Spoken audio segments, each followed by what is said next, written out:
India European വ്യാപാര കരാർ യാഥാർത്ഥ്യമായ വിവരം പ്രേക്ഷകരെല്ലാം അറിഞ്ഞു. എനിക്കറിയാം ഈ കരാർ പ്രാബല്യത്തിലായാൽ നമുക്ക് എന്ത് പ്രയോജനം, എന്തരെണ്ണ നമുക്ക് കിട്ടുക എന്ന് തിരുവനന്തപുരത്തുകാർ ചോദിക്കും. ബിസിനസ് ഡെസ്കിൽ നിന്ന് കൃഷ്ണ ചെറിയാൻ കൂടുതൽ വിശദാംശങ്ങളുമായി ചേരുന്നു. Krishna, good morning. എന്തൊക്കെ കിട്ടും നമുക്ക് അതറിയട്ടെ ആദ്യം. Very good morning S K.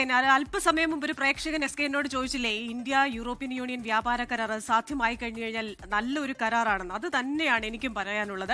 അമ്പമ്പോ ഇതെന്തൊരു ഗംഭീര കരാർ എന്ന്. കാരണം സാധാരണക്കാർക്കുൾപ്പെടെ നിരവധി പേർക്ക് ഒരുപാട് പ്രയോജനങ്ങളുള്ള ഒരു കരാറാണ്. നമ്മളിവിടെ ട്രംപിനെയും കൂടെ ചേർത്ത് വായിക്കണം. അമേരിക്ക ഒരൊറ്റ രാജ്യത്തേക്ക് നമ്മുടെ കയറ്റുമതി നിഷേധിച്ചപ്പോൾ, അതായത് തീരുവയുടെ രൂപത്തിൽ നിഷേധിച്ചപ്പോൾ, നമുക്കിപ്പോൾ ജർമ്മനിയിൽ വിൽക്കാം, സ്പെയിനിൽ വിൽക്കാം, ഫ്രാൻസിൽ വിൽക്കാം, ലാറ്റ്വിയയിലോ ലിത്വാനിയയിലോ എസ്റ്റോണിയയിലോ അല്ലെങ്കിൽ ഹംഗറിയിലോ ഓസ്ട്രിയയിലോ എവിടെ വേണമെങ്കിലും വിൽക്കാം. 27 യൂറോപ്യൻ യൂണിയൻ രാജ്യങ്ങൾ ഇങ്ങനെ നീണ്ടു നിവർന്ന് കിടക്കുകയാണ് ഇന്ത്യയുടെ പ്രോഡക്ട്സ് കാത്ത്. അപ്പോൾ ഈ ഇന്ത്യ യൂറോപ്യൻ യൂണിയൻ വ്യാപാര കരാറിന്റെ ഏറ്റവും വലിയ പ്രത്യേകത ഇതാണ്. 27 രാജ്യങ്ങളിൽ നമുക്ക് നമ്മുടെ ഉൽപ്പന്നങ്ങൾ വിൽക്കാൻ സാധിക്കും. ആ 27 രാജ്യങ്ങളിൽ നിന്ന് ഉൽപ്പന്നങ്ങൾ തീരുവരഹിതമായിട്ട് ഇങ്ങോട്ട് വരികയും ചെയ്യും. ഇനി ഇതിനെ മദർ ഓഫ് ഓൾ ഡീൽസ് എന്ന് വിളിക്കുന്നതും ഇതുകൊണ്ടാണ്. എന്തുകൊണ്ടാണെന്ന് ചോദിച്ചു കഴിഞ്ഞാൽ ആഗോള വ്യാപാരത്തിന്റെ മൂന്നിലൊന്ന് ആലോചിച്ച് നോക്കിയാൽ, മൂന്നിലൊന്ന് ആഗോള വ്യാപാരം ഈ ഒരു വ്യാപാര കരാറിന്റെ ഭാഗമായിട്ട് വരും. അപ്പോൾ നമ്മൾ ഒരു സൈഡിലും യൂറോപ്യൻ യൂണിയനിലെ 27 രാജ്യങ്ങൾ മറുവശത്തും വരുമ്പോൾ എന്തൊരു ഹെഫ്റ്റി ആയിട്ടുള്ള, എന്തൊരു ഹെവി ആയിട്ടുള്ള ഒരു വ്യാപാരമാണ് ഇനി നടക്കാൻ പോകുന്നത്. ഇനി ലോക GDP-യുടെ, ലോക ഉൽപാദനത്തിന്റെ 25%, 1/4% ഇനി കൈകാര്യം ചെയ്യാൻ പോകുന്നത്, അത്രയും മൂല്യം കൈകാര്യം ചെയ്യാൻ പോകുന്നത് ഇനി ഇന്ത്യയും യൂറോപ്യൻ യൂണിയനും തമ്മിലാണ്. ഇനി തീരുവരഹിത ലോകം എന്ന് പറയുന്ന ഒരു രീതിയിലേക്ക് നമ്മൾ കടക്കുകയാണ്. വ്യാപാര നിയന്ത്രണങ്ങൾ മാറുന്നതിലേക്കാണ് ലോകം പോകുന്നത്. നമുക്കറിയാം 2 തരത്തിലുള്ള വ്യാപാര നിയന്ത്രണങ്ങളാണ് ഉണ്ടായിരുന്നത്. ഒന്ന് തീരുവയും മറ്റൊന്ന് കോട്ടയുമാണ്. തീരുവ എന്ന് പറഞ്ഞു കഴിഞ്ഞാൽ ഇന്ത്യക്കാരനായ ഒരു വ്യക്തി ഒരു ഉൽപ്പന്നം ഉണ്ടാക്കുന്നുണ്ടെങ്കിൽ അത് വേറൊരു രാജ്യത്ത് നിന്ന് ഒരു ഉൽപ്പന്നം വന്നു കഴിഞ്ഞാൽ ഈ ആളിന്റെ പ്രൊഡക്ഷൻ അത് സംരക്ഷിക്കപ്പെടണം. അതുകൊണ്ടാണ് നമ്മൾ ഈ തീരുവ വെക്കുന്നത്. അപ്പം നമ്മൾ 100 രൂപയുടെ ഒരു സാധനം 150 രൂപയ്ക്ക് ഇങ്ങോട്ട് വന്നു കഴിഞ്ഞാൽ ഈ 100 രൂപയുടെ സാധനം പ്രൊഡ്യൂസ് ചെയ്യുന്ന ഇന്ത്യക്കാരന് പ്രയോജനം കിട്ടണമെന്നുള്ളതുകൊണ്ട് ഒന്ന് തീരുവ, മറ്റൊന്ന് കോട്ട. കോട്ട എന്ന് പറഞ്ഞു കഴിഞ്ഞാൽ 50 സാധനങ്ങൾ ഇന്ത്യയിൽ പ്രൊഡ്യൂസ് ചെയ്യുന്നുണ്ട്, 100 സാധനം ഇവിടെ വേണം. അപ്പോൾ നമ്മൾ പറയും 50 യൂണിറ്റ് ഇങ്ങോട്ട് പോന്നോട്ടെ, 50 ഇവിടെ തന്നെ പ്രൊഡ്യൂസ് ചെയ്യും. അപ്പോൾ ഈ 2 രീതിയിലായിരുന്നു നമ്മൾ വ്യാപാര നിയന്ത്രണങ്ങൾ കൊണ്ടുവന്നിരുന്നത്, നമ്മുടെ ഉൽപ്പാദകരെ പ്രൊട്ടക്ട് ചെയ്യാൻ വേണ്ടി. ഓരോ രാജ്യങ്ങളും ഇത് തന്നെയാണ് ചെയ്യുന്നത്. അപ്പോൾ ഒരു തീരുവരഹിത ലോകം എന്നതിലേക്ക് നമ്മൾ പോവുകയാണ് എന്ന് നമുക്ക് കാണേണ്ടി വരും. ഇനി എന്താണ് ഈ കരാർ? നികുതി ഭാരമേ വിട എന്ന് ഉള്ളതാണ് ഈ കരാറിന്റെ ഏറ്റവും വലിയ പ്രത്യേകത. 99% ഉൽപ്പന്നങ്ങളും ഇന്ത്യയിൽ നിന്നുള്ളത് തീരുവരഹിതമാകും. ഇതെങ്ങനെയാണ് സംഭവിക്കുന്നത് ചോദിച്ചാൽ, ഈ കരാർ എന്ന് പ്രാബല്യത്തിലാകുന്നു അന്ന് 90% ഉൽപ്പന്നങ്ങൾ തീരുവരഹിതമാകും. നമുക്ക് ഈ 90% ഉൽപ്പന്നങ്ങളും 27 രാജ്യങ്ങളിൽ തീരുവയില്ലാതെ വിൽക്കാൻ സാധിക്കും. അടുത്ത 7 വർഷം കഴിയുമ്പോൾ 93%, വീണ്ടും 3 വർഷം കഴിയുമ്പോൾ 10 വർഷത്തിനുള്ളിൽ 99% ഉൽപ്പന്നങ്ങളും നമുക്ക് ഒരൊറ്റ തീരുവമില്ലാതെ യൂറോപ്യൻ യൂണിയനിൽ വിൽക്കാൻ സാധിക്കും.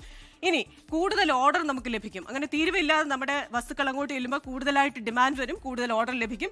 ഇന്ത്യക്കൊരു മേൽക്കൈ വരും. അതായത് ഇത്രയും രാജ്യങ്ങളിലേക്ക് സാധനങ്ങൾ കയറ്റുമതി ചെയ്യുന്ന ഒരു രാജ്യം എന്ന നിലയിൽ ഇന്ത്യക്ക് ഇവിടെ ഒരു മേൽക്കൈ ലഭിക്കും. ഇനി ഇന്ത്യക്ക് എന്താണ് മെച്ചം എന്ന് നമ്മൾ നോക്കാം. ഇവിടെ $33.5 ബില്യൺ മൂല്യമുള്ള വസ്തുക്കൾ നമ്മൾ കയറ്റുമതി ചെയ്തിരുന്നു കഴിഞ്ഞ വർഷം. ടെക്സ്റ്റൈല്, ലെതർ, ഫുട്വെയർ, സമുദ്രോൽപ്പന്നങ്ങൾ, ജെം ആൻഡ് ജ്വല്ലറി, കരകൗശലം, ടയർ, കാപ്പി, സ്മാർട്ട് ഫോൺ, മരുന്ന്, സ്റ്റീല്, എഞ്ചിനീയറിംഗ് ഉൽപ്പന്നങ്ങൾ, ഓട്ടോ പാർട്സ്, ഇത്രയധികം മേഖലകളിൽ ജോലി ചെയ്യുന്നവർക്ക് വലിയ ഉപകാരമാണ് ലഭിക്കാൻ പോകുന്നത്. നമുക്കറിയാം ഈ ട്രംപിന്റെ ഇറക്കുമതി തീരുവ വന്നതോടുകൂടി ഗുജറാത്തിലെ പല വിദ്യാലയങ്ങളിൽ നിന്നും വിദ്യാർത്ഥികൾ ഡ്രോപ്പ് ഔട്ട് ആയി എന്ന് പറയുന്ന ഒരു കണക്ക് വന്നു. ഈ കണക്കിനെ നമ്മൾ എങ്ങനെയാണ് ഇതുമായി ബന്ധിപ്പിക്കുന്നതെന്ന് ചോദിച്ചു കഴിഞ്ഞാൽ, ഈ ജെം ആൻഡ് ജ്വല്ലറി അതുപോലെ ഈ മേഖലകളിലൊക്കെ ജോലി ചെയ്യുന്ന, അല്ലെ കയറ്റുമതി മേഖലയിൽ ജോലി ചെയ്യുന്ന പല വ്യക്തികൾക്കും അവരുടെ ബിസിനസ് പൂട്ടേണ്ടി വന്നു, അവരുടെ വരുമാനമില്ലാതായി, കുഞ്ഞുങ്ങളെ നല്ല സ്കൂളുകളിൽ പഠിപ്പിക്കാൻ പറ്റാതായി. അങ്ങനെയാണ് ആ ഡ്രോപ്പ് ഔട്ട് ഉണ്ടായെന്ന് വരും. അപ്പോൾ 27 രാജ്യങ്ങളിലേക്ക് ഈ മേഖലകളിലെല്ലാം ഉള്ള വ്യക്തികൾക്ക് അവരുടെ ഉൽപ്പന്നങ്ങൾ കയറ്റുമതി ചെയ്യാൻ സാധിക്കും. അത് വലിയൊരു കാര്യമാണ്. എത്രയധികം പേർക്ക് തൊഴിലും എത്രയധികം പേർക്ക് വരുമാനം ഉണ്ടാവും.